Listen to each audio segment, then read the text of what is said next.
오직 예수님, 예수 그리스도의 은혜와 평강이 여러분의 영육간에, 가정에 하시는 일에 충만하시길 축원드립니다. 오늘 본문 10절에 내게 주신 하나님의 은혜를 따라 내가 지혜로운 건축자와 같이 틀을 닦아 두매 다른 이가 그 위에 세우나 그러나 각각 어떻게 그 위에 세울까를 조심할지니라. 이렇게 사도 바울이 말했습니다. 일반적으로 이제 믿지 않는 사람들이 이 기독교를 이야기를 할 때 누가 세운 종교를 할까요? 사도 바울의 종교를 하는 사람들이 있습니다. 사도 바울의 종교. 왜 그러냐 하면은 사도 바울이 이 기독교의 틀을 세웠습니다. 기독교의 틀을 세웠어요. 그런데 오늘 이 본문의 말씀이 뭐라고 합니까? 틀을 닦는다 했어요. 그리고 다른 이가 그 위에 세우나 그러나 각각 그 위에 어떻게 그 위에 세울까를 조심하라. 한마디로 기초를 누가 마련했나 하면은 사도 바울이 마련했다고 이제 세상 사람들은 그렇게 얘기를 합니다. 그래서 기독교는 말하자면은 예수님은 우리의 신앙의 대상이고 그 종교를 체계한 사람은 사도 바울이다. 그렇게 이야기를 합니다. 왜 그런 말을 하느냐? 바로 기독교의 체계를 세웠기 때문에 그렇습니다. 이론적 체계를, 교리적 체계를, 그 체계를 누가 세웠느냐? 바로 사도 바울이 세웠습니다. 사도 바울은 또 오늘 분명히 말합니다. 내가 기초를 닦아둔다. 너희는 내가 세운 이 기초 위에 이제 건축물을 지어라. 그렇지만 어떻게 할지 조심해라. 그리고 이 터는 11절 이 닦아둔 것 외에 능히 다른 틀을 닦아둘 자가 없으니 이 터는 곧 예수 그리스도라 했습니다. 결국 사도 바울이 우리 기독교의 신앙의 기초를 닦았는데 그 기초가 결국 뭐냐? 예수님이다라는 겁니다. 예수 그리스도. 예수는 그리스도다. 예수는 메시아다. 예수는 구세주다. 라고 하는 것이 바로 이 기독교의 틀이라는 것입니다. 그래요. 이 기독교의 틀이 바로 예수 그리스도고 그래서 오직 예수 그리스도. 오직은 유일한 예수 그리스도라는 것입니다. 우리의 구원의 길은 오직 예수 그리스도만을 통해야 아버지 하나님께로 갈 수 있다라는 이야기입니다. 자, 그런데 사도 바울이 우리 모든 신자들을, 믿는 사람들을 건축자로 이제 말하자면 집을 짓는 사람으로 비유했습니다. 11절 보세요. 만일 누구든지 금이나 은이나 보석이나 나무나 풀이나 짚으로 이 터 위에 세우면, 그러니까 이제 우리 모두는 말하자면은 집 짓는 사람이에요.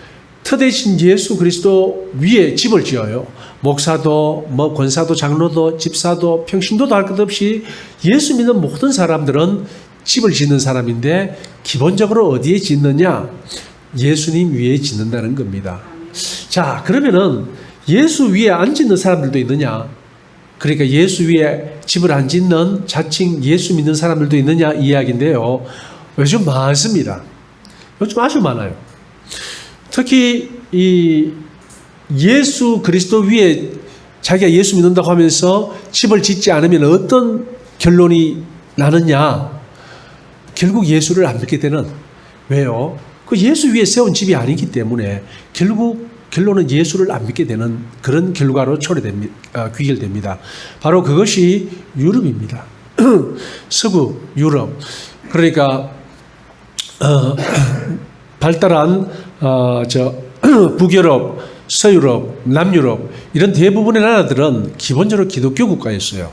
그래서 그들은 그의 삶, 문화, 모든 것이 다 예수 그리스도 이 반석 위에 써 있었는데, 그런데 나중에는 어떻게 됐느냐? 나중에 보니까 자기들이 쓴 그 반석이 예수 그리스도가 아니더라는 겁니다. 그래 어떻게 됩니까? 저절로 무너져요. 예수님께서 비유하셨듯이 지혜로운 자는 반석 위에 집을 짓고 어리석은 자는 모래 위에 집을 짓습니다. 평상시는 모르는데 큰 물이 나고 홍수가 나면은 바로 판가름이 납니다. 모래 위에 집은 넘어질 수밖에 없어요. 하지만 튼튼한 반석 위에 지은 집은 괜찮아요. 결국 뭐냐면은요, 이 예수를 하는 것은 오직 예수라는 겁니다. 예수만이 유일하다는 겁니다. 뭐가 유일해요? 우리를 아버지 하나님께로 영원한 나라로 영생으로 인도할 유일한 길은 예수님 뿐이라는 사실, 바로 그 반석 위에 우리의 신앙의 토대가 세워져야 되는데 오늘날은 그렇지 않아요. 오늘날은 그런 데도 있어요. 우리 교회 같은 데는 당연히 그렇고, 하지만 오직 예수 그리스도를 주장하지 않는 이 기독교인들이 많습니다. 뭘 주장합니까?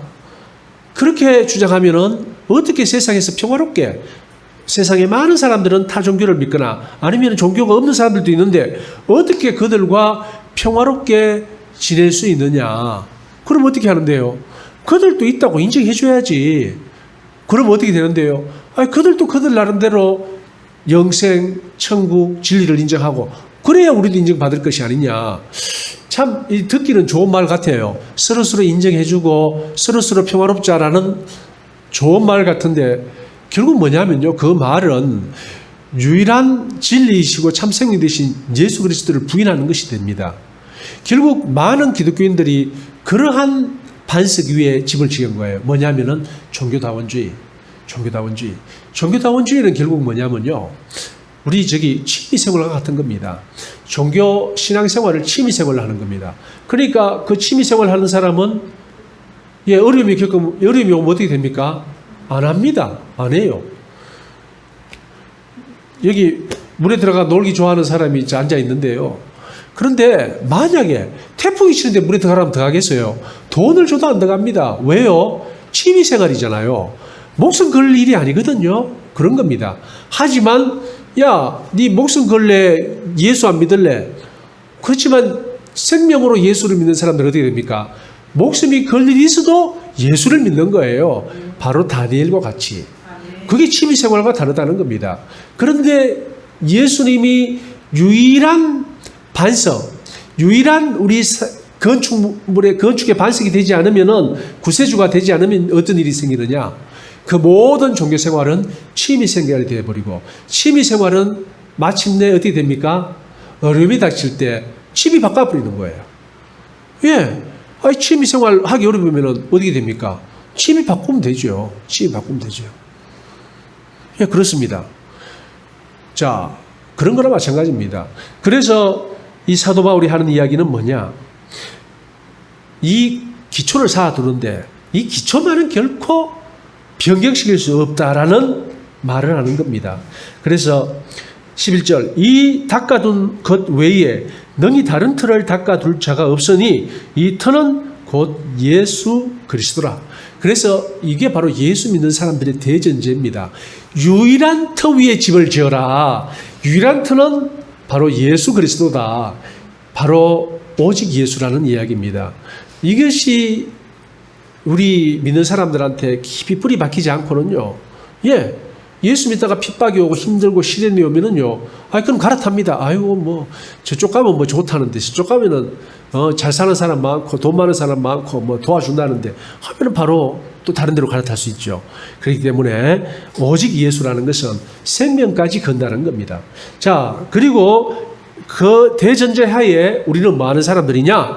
우리는 그 터 위에 집을 짓는 사람이에요. 그러니까 우리의 모든 신앙생활은 집짓기다라고 비유를 한 겁니다. 집짓기다. 그런데 어떻게 집을 짓는지 한번 볼까요? 12절. 만일 누구든지 금이나 은이나 보석이나 나무나 풀이나 집으로 이 터 위에 세우면, 그러니까 집 짓는 재료는 사실 다양하잖아요. 우리는 돌로도 짓고 흙으로도 짓고 나무로도 짓고, 요즘은 철근, 콘크리트, 시멘트 더 많이 있을 겁니다. 하여튼 다양한 소재로 집을 짓습니다. 이 집을 짓는다는 것은 결국 우리의 신앙의 형태가 다양하다는 겁니다. 우리가 예수를 믿는다고 하지만 그 믿는다고 하는 사람들의 그 삶의 행태는요, 매우 다양해요. 그걸 이야기를 하는 겁니다. 그런데 그 다양한 모든 신앙 행태가 하나님으로부터 인정받는 것은 아니다라는 거예요. 인정받는 신앙이 있고 인정받지 못하는 그러한 신앙이 있는데, 여기서 인정받는 신앙은 어떻게 나타나느냐? 어떻게 인정받을 수 있느냐?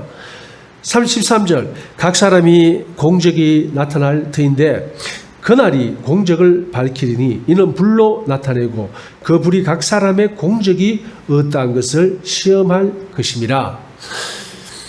계시록 19장에 보면요, 백보자 심판이 나와요. 그러니까 이 백보자 심판이 결국 뭐 하는 겁니까? 공적을 나타내는 겁니다. 책이 있고 책들이 있더라. 책이 있고 책들이 있더라. 이 책에 기록된 자만 이제 영생을 얻을 수 있는 거예요. 그 생명책이에요. 책들이 있어요. 그러니까 이 하나님은 어떤 분이냐 하면요, 정확모호하신 분입니다. 결코 오차나 뭐 착각이나 그런 게 있을 수 없는 분이에요. 결국 뭐냐면은 우리의 행동, 우리의 신앙생활, 그 모든 생활뿐만 아니라 그 동기까지 정확하게 보시고 평가를 하신다는 겁니다. 다 이름이 기록되어 있어요.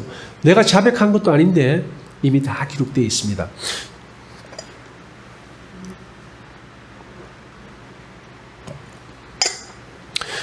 그 마태복음에 보면 이런 말이 있어요. 네 천사가 날마다 하나님을 뵙는다 그랬어요. 네 천사가 날마다 하나님을 뵙는다. 하나님을 보고 뭐 할겠어요? 보고하겠죠. 한마디로 다 매일매일의 우리 삶이 다 기록되는 거예요.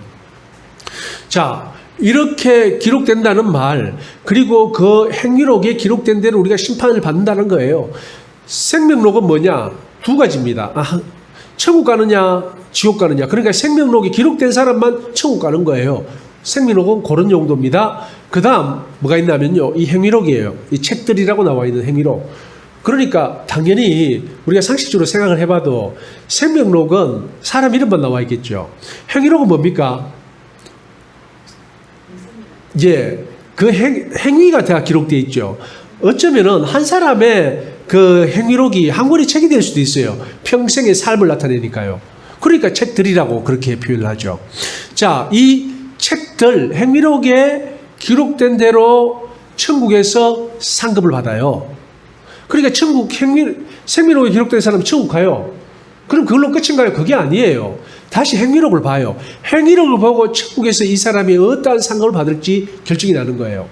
그러면 지옥에 가는 사람은요, 지옥에 가는 사람도 마찬가지입니다. 행위록이 왜 필요하겠어요?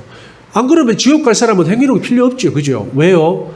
지옥이 다 똑같으면 지옥이 다 똑같지 않다는 겁니다. 왜 그러느냐? 하나님은요, 철저하신 분이에요. 철저하신 분이에요. 행한 대로 갚아주는 철저하신 분이기 때문에 그 행위록에 기록된 대로 지옥에 가서 형벌이 다르다는 겁니다. 예, 그게 바로 정의입니다. 죄는 각각 다른 죄를 지었는데 똑같은 형벌을 주면 안 돼요. 중한 죄는 중한 벌을, 경한 죄는 경한 벌을 받는 게 그게 정의예요. 하나님은 정의의 하나님, 다른 말로 공의의 하나님, 공의의 하나님입니다. 자, 그런 것입니다. 그래서 이제 이것을 여기서는 어떻게 얘기했느냐? 13절, 각 사람의 공적이 나타날 터인데 그날이 공적을 밝히리니 이는 불로 나타내고 그 불이 각 사람의 공적이 어떠한 것을 시험할 것임이라. 그러니까 행위록에 이미 다 기록되어 있습니다. 만일 누구든지 그 위에 세운 공적이 그대로 있으면 상을 받고 누구든지 그 공적이 불타면 해를 받으리니 그러나 자신은 구원을 받되 불 가운데서 받은 것 같으리라. 한마디로 오직 예수를 믿고 구주로 영접했다면 그 사람은 구원을 받는다는 거예요. 그렇지만 그의 삶이 전혀 말씀에 합한 삶이 되지 못하고 하나님이 기뻐하시는 삶이 되지 못하면 그의 모든 행위는 물 위로 돌아오고 아무것도 없는 걸로 돌아가고 하지만 구원은 받을 것이다 라는 이야기를 하고 있습니다. 결국 이 말씀을 통해서 우리가 알아야 되고 깨달아야 되는 건 무엇이냐 하면요, 오직 예수 그리스도라는 겁니다. 뭐 사실 이 이야기를 여러분한테 할 필요는 없습니다. 왜? 여러분들은 잘 알고 있기 때문에, 우리 성도님들은 잘 알고 있기 때문에 할 필요가 없는데, 그런데 오늘 많은 거짓 선지자들이 나와가지고 이 말을 인정을 안 하고 이 말을 변개시켜요. 어떻게 해요? 우리 오직 예수님께만 구원이 있다고 말하지 마라. 오직 기독교에만 구원이 있다고 말하지 마라. 라고 주장하는 목사 또 신학자 뿐만 아니라 성도들도 많다는 겁니다. 많아요. 자, 이게 이 대전제입니다. 그 다음에 뭐냐? 결국 우리의 모든 신앙생활은요, 하나님으로부터 다 우리는 지금 지켜보고 있고 감시라기보다는 하나님께서 우리와 함께 하셔서 우리의 모든 삶을 지켜보고 있어요. 지켜보고 있고 우리의 삶에 따른 반드시 그 평가를 받는다는 것입니다. 이 세상 사람들이요, 한번 생각해 보십시오. 만약에 우리가 이 세상 살아가면서 뭐 이런 일 저런 일 많이 행하지 않습니까? 그런데 행한 대로 즉각 우리가 응답을 받는다면은 선한 일에는 선한 결과로, 악한 일에는 벌로, 우리가 나쁜 일을 많이 저지르겠습니까? 안 저질러요. 살인을 저지르는 사람들은 무엇을 생각해서 살인을 저지르는지 아세요? 우발적인 살인 빼놓고 계획적인 살인, 완전 범죄를 생각하고 저지릅니다. 자기는 잡힐 줄을 그런데 생각 뭐 하는 거예요? 우발적인 거야 뭐 갑자기 일어난 거니까 할 수 없지만, 계획적인 범죄는요, 계획을 하잖아요. 그 계획 속에 뭐가 들어가 있습니까? 내가 저놈을 죽이고 나도 죽어야지, 저놈을 죽이고 내가 경찰에 자수해야지 하는 건 예외지만, 저놈을 죽이고 내가 도망가야지 하는 사람들은 다 완전 범죄를 꿈꾸고 있습니다. 다 결국 뭐냐? 자기는 죄는 저지르되 벌은 받지 않겠다는 거예요. 대부분 그래요. 그런데 그 사람이 자기가 어떤 일을 저지르고 100% 잡힌다고 확신한다면은 할까요? 안 해요. 뭐 그래도 하는 사람은 있습니다. 확신범. 주로 이제 어떤 원한이나 뭐 어떤 자기의 이념이나 가치관을 위해서, 가치를 추구하기 위해서 그렇게 하는 경우도 있지만, 그 외에는 안 할 겁니다.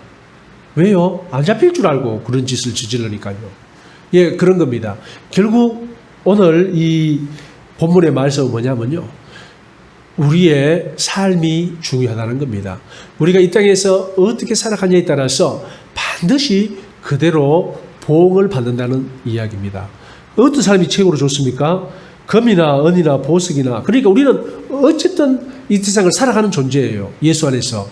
그런데 그 삶이 마치 금이나 은이나 보석으로 집을 짓는 그 같이 살아가는 사람들도 있고, 아니면 지푸라기, 볏집으로 집을 짓는 같은 사람들도 있다라는 겁니다. 그래서 마침내 하나님 앞에서 심판받게 될 때 우리의 모든 삶이 명명백백하게 드러나고, 그 결과에 따라서 우리는 응당한 대가를 받게 된다는 거예요. 자, 그렇습니다. 그리고 18절 한번 보십시오. 아무도 자신을 속이지 말라. 너희 중에 누구든지 이 세상에서 지혜 있는 줄로 생각하거든 어리석은 자가 되라. 그리하여야 지혜로운 자가 되리라. 그렇습니다.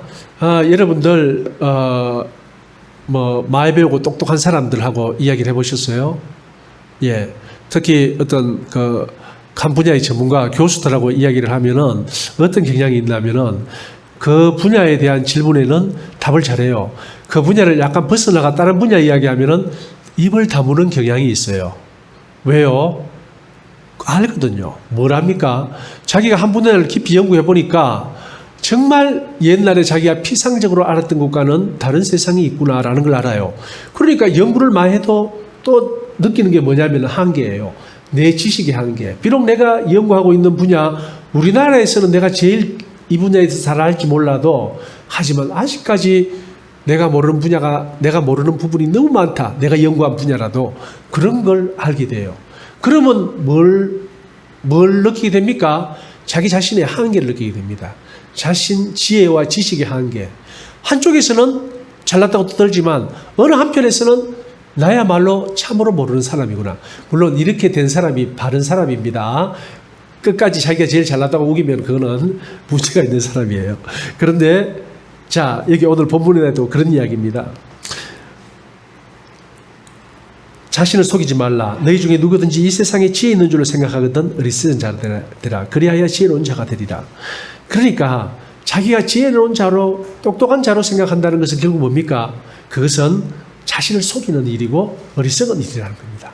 차라리 한 발 물러나서 나는 무지합니다. 나는 미련합니다. 라고 한 발 물러서는 것이 그게 지혜로운 길이라는 겁니다. 왜 그렇습니까? 19절 보십시오. 이 세상의 지혜는 하나님께 어리석은 것이니 기록된 바 하나님은 지혜 있는 자들로 하여금 자의 꾀에 빠지게 하시느니라 하셨고,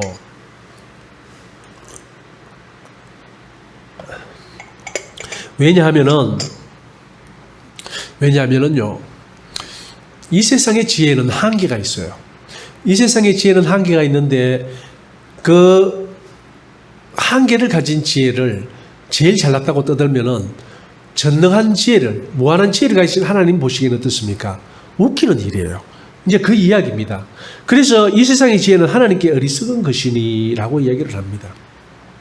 그래서 기록된 바 하나님은 지혜 있는 자들로 하여금 자기께 빠지게 하시는 이라 하였고, 여러분들은 그런 왜요? 정부가 새로 출범하지 않습니까? 출범하면은 이제 뭐 경제팀을 새로 꾸립니다. 그런데 그 경제팀들이 누굽니까? 보면요, 우리나라에서 제일 잘난 사람들이에요. 제일 잘났다고 주장하는 그러한 교수들, 뭐 똑똑한 사람들, 많이 배운 사람들. 그래서 그 사람들하고 대화를 해보면요, 우리는 이해도 못합니다. 저 사람들이 무슨 이야기를 하는지 종잡을 수도 없는 그런 것을 알고 있어가지고 옆에서 들어보면, 이야, 대단한 사람이구나. 저 사람만 맡겨놓으면 우리나라 경제가 대단해지겠네 하는데 실제로는 어떻습니까? 그런 적 있습니까? 별로 없어요. 그래서 야, 저 뭐 지혜롭다는 게 도대체 뭔지 모르겠다. 예, 뭔지 모르겠어요. 예, 그렇습니다. 그런 것을 이야기를 합니다. 왜 그럴까요? 정말 그 사람들이 참으로 세상 지혜에서 가장 앞선 사람입니다. 대한민국에서. 그러면 그런 사람들을 세워놨으면 무조건 이 대한민국 경제가 올라가야 되죠. 그런데 현실은 어떻습니까? 전혀 안 그렇다는 겁니다. 그럼 왜 그럴까요? 바로 하나님께서 이 세상의 지혜를 어리석게 보고 때로 마음대로, 예, 그러니까 이 세상의 지식의 근본적인 한계라는 겁니다. 한마디로 모르는 거예요. 뭣도 모르고 우물 아래 개구리처럼 쥐잘났다고 하는 겁니다. 그런 지혜를 이야기를 합니다. 자, 그러면서 20절 보세요. 또 주께서 지혜 있는 자들의 생각을 헛것으로 아신다 하셨느니라. 21절. 그런즉 누구든지 사람을 자랑하지 말라. 사람을 자랑하지 말라. 그래서 제가 항상 하는 말이 있습니다. 사람 따라가지 말라고요. 우리 같이 활동하시는 분들한테도 제가 결코 사람을 따라가는 사람들이 되지 말라. 예, 제가 항상 이야기를 합니다. 뜻을 따라가라 그래요. 뜻을. 진리를 따라가고 뜻이 같으면은 같이 하고 그 사람의 뜻이 변하면은 같이 안 하는 거예요. 뜻 맞는 사람 찾아가는 거예요. 이제 항상 그런 이야기를 하는데 오늘 본문에도 그런 이야기를 합니다. 뭡니까? 누구든지 사람을 자랑하지 말라. 만물이 다 너희 것임이라. 예, 이 성경을 이해할 때요, 해석할 때 이 조심해야 될 거 이겁니다. 한번 보십시오. 21절만 딱 떼놓고 누구든지 사람을 자랑하지 말라. 만물이 다 너희 것임이라. 자, 만물이 다 우리 것이라 했는데 우리가 이 세상의 주인 아니냐? 요 한 구절을 보면 그래 되겠죠. 그러니까 이게 조심해야 됩니다. 계속 읽어봐야 돼요. 22절. 바울이나 아볼로나 게바나 세계나 생명이나 사망이나 지금 것이나 장래 것이나 다 너희의 것이요. 야, 우리가 어마어마한 자들이구나. 이제 그렇게 나오죠. 그 다음 보세요. 23절. 너희는 그리스도의 것이요 그리스도는 하나님의 것이니라. 결국 어떻게 됩니까? 예, 하나님의 것이라는 것을 이야기하기 위해서 이러한 논리 전개를 하고 있는 거예요. 그래서 끝까지 읽어봐야 됩니다. 그래서 성경 구절을 한 구절만 딱 꺼내서 특히 이단들이 그걸 좋아해요. 한 구절만 딱 꺼내가지고 자기 주장을 펼쳐요. 이단 주장을 펼치죠. 그러면은요, 우리가 그 구절을 다시 한번 앞뒤 전체를 놓고 이래 보면은, 한 문맥을 놓고 보면은 대부분 거기서 주장하는 말하고 상관없는 게 많아요. 예, 엉뚱한 소리 하는 거야, 한마디로. 그러니까 혹시 어떤 사람이 막 성글 한 구절 한 구절 왔다 갔다 하면서 그 주장을 펼칠 때 여러분은 자세히 잘 생각해 봐야 됩니다. 예. 자, 그렇습니다. 결국 뭐냐면은 이렇게 지혜 쪽으로 가도 어떻게 됩니까? 지혜, 인간의 그 뛰어난 지혜 다 부질없고 소용없고 하나님 보시기에는 의심없다. 그리고 이 세상에 있는 보이는 모든 것들은 다 너희 것들이다. 그렇지만 이 모든 것들은 우리들은 예수님의 것이고 예수님 하나님의 것이다 해서 다시 소속을 어디로 돌립니까? 예수님께로 하나님께로 돌리는 것을 볼 수 있습니다. 결국 이 소속도 이래 가고 또 우리는 어디 서 있습니까? 예수 그리스도 위에 서 있죠. 예수 그리스도 위에 서 있으면서 다시 또 어디로 갑니까? 예수 그리스도 안으로 들어가는 거예요. 그 얘기를 하고 있습니다. 이게 바로 예수 믿는 사람들이 가져야 될 자세인 것입니다. 우리가 이 땅에 살아가고 있잖아요. 예, 대한민국 지금 포항에서 살아가고 있는데 그렇지만 동시에 우리는 어디를 살아가고 있습니까? 예수님의 나라, 하나님의 나라에 살아가고 있다는 겁니까? 왜요? 우리가 어디 있습니까? 우리는 지금 예수 그리스도 반석 위에 서 있고 또 어디 있습니까? 예수 안에 하나님 안에 우리가 포함되어 있습니다. 그래서 총독이 이래 묻지요. 야, 네가 왕이냐? 하니까 내가 왕이다. 하지만 내 나라는 이 땅에 속한 것이 아니다. 라고 이야기를 하는 거예요. 예수님의 나라, 예수님의 나라는 이 땅에 속한 것이 아니에요. 뭡니까? 이 땅을 포함하고 있는 거예요. 이 땅을 포함하고 있는 거예요. 그러니까 이 지구가 예, 그 당시 사람들은 지구가 아직 뭐 둥글다는 그런 개념도 없었지만 그러니까 그래도 유대 땅은 작은 땅일 뿐이라는 사실을 알고 있어요. 왜요? 그 당시 로마는 전 지중해 연안을 지배하고 있었으니까요. 전 지중해 연안을 다 지배하고 있었거든요. 그러니까 어마어마하게 큰 제국이에요. 묻습니다. 네가 유대인의 왕이냐? 그렇다. 하지만 내 나라는 이 땅에 속한 것은 아니다. 이 땅에 속한 것, 그러니까 작게는 유대 땅에 속한 것이 아니다. 좀 더 크게는 이 지구에 속한 것이 아니다. 그럼 뭔데? 이 땅이 내 나라에 포함되어 있다. 이 땅이 바로 내 나라의, 내 영원한 나라의 아주 작은 영토의 일부다. 이 이야기를 하고 있는 겁니다. 사랑하는 성도님들, 자, 이제 우리의 신분과 위치를 정확히 아셨다면 우리는 어떻게 살아가야 됩니까? 예, 바로 이 영원한 나라의 시민으로서 살아가게 돼요. 예, 그것이 첫 번째입니다. 그것이 첫 번째예요. 두 번째는 뭡니까? 물론 작게는 이 땅의 시민권으로 살아갑니다. 우리가 대한민국, 쉽게 말하면 우리가 대한민국 국민이잖아요. 대한민국 국민으로서는 우리는 어디에 따라 삽니까? 대한민국 헌법과 대한민국 법률의 지배하에 있어요. 규율 속에 살아요. 그리고 우리가 포항 시민이잖아요. 그러니까 그 큰 법의 안에 기본적으로 있고 작게는 이 포항시의 조례에 따라 가지고 또 우리는 행동을 해야 돼요. 이해되지요? 바로 이러한 우리는 이중적 신분을 가지고 있는 하나님의 백성들입니다. 그런데 어느 나라가 더 큽니까? 대한민국이 더 크시지 당연히. 예, 이 땅의 법이, 포항의 법이 대한민국 법을 어기면 왜 됩니까? 우린 포항법 대신 뭘 따라야 됩니까? 대한민국 법 따라야 되잖아요. 그와 마찬가지로 우리의 영원한 나라는 이 땅을 포함하고 있어요. 이 땅은 그 영원한 나라에 포함되어 있어요. 영원한 나라가 말할 수도 없이 큰 나라입니다. 그렇다면 우리는 어떻게 살아야 되느냐? 첫 번째, 하나님의 말씀에 따라 살아야 됩니다. 당연한 거죠. 두 번째, 이 나라의 법에 따라 살아야 되죠. 하지만 이 나라의 법이 하나님의 나라의 법과 다르면 왜 됩니까? 이건 아니다 라고 말하고 바꿔달라고 주장할 수 있어야 되는 겁니다. 사랑하는 성도님들, 우리는 집을 짓는 자입니다. 다른 말로 우리의 삶 자체가 집입니다. 그런데 우리의 집의 기초는 뭡니까? 오직 예수 그리스도입니다. 오직 예수 그리스도 안에 있으면 최소한 뭐 됩니까? 구원은 받는다고 얘기를 합니다. 얘기 나오지요? 15절. 누구든지 그 공적이 불타면 해를 받으리니 그러나 자신은 구원을 받되 불 가운데서 받은 것 같아라. 말하자면요, 아무런 영광 없는 구원, 예, 아무런 보상 없는 구원, 오직 구원만 받는 그러한 처지에 놓이게 됩니다. 어떻게 한 사람요?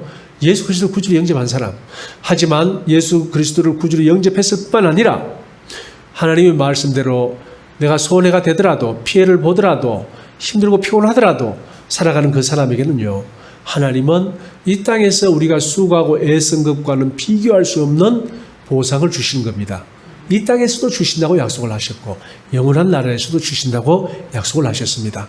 이 약속의 말씀을 믿고 말씀대로 살아가고 성령님의 인도함대로 살아가고 진리대로 살아가는 하나님의 자녀 다 되시기를 예수님의 이름으로 축원드립니다. 할렐루야. 아버지 하나님 감사합니다. 전능하신 아버지 하나님을 찬양합니다. 저희들 예수 그리스도 안에 있고 예수 그리스도 위에 있습니다. 이 땅은 그리스도의 나라의 일부입니다. 사랑과 은혜가 풍성하신 아버지 하나님, 이 사실 분명히 깨달아 알고 무엇보다도 우리가 이 세상 살아갈 때에 하나님의 말씀이 우리의 법이 되고 우리의 헌법이 되게 하시고 또 이 국가의 법이 하나님의 법과 상치될 때는 하나님의 법에 맞게 고치라고 말할 수 있는 용기 있는 저희 모두가 되게 하여 주시옵소서. 그리하여 주님 언제 오시더라도 정말 착하고 충성된 종이라고 칭찬받을 뿐만 아니라 주님께서 심판하시는 그날에 오늘 본문의 말씀과 같이 금과 은과 보석으로 집을 짓는 자로 평가받게 하여 주시옵소서. 예수님 이름 받들어 기도드리옵나이다. 아멘.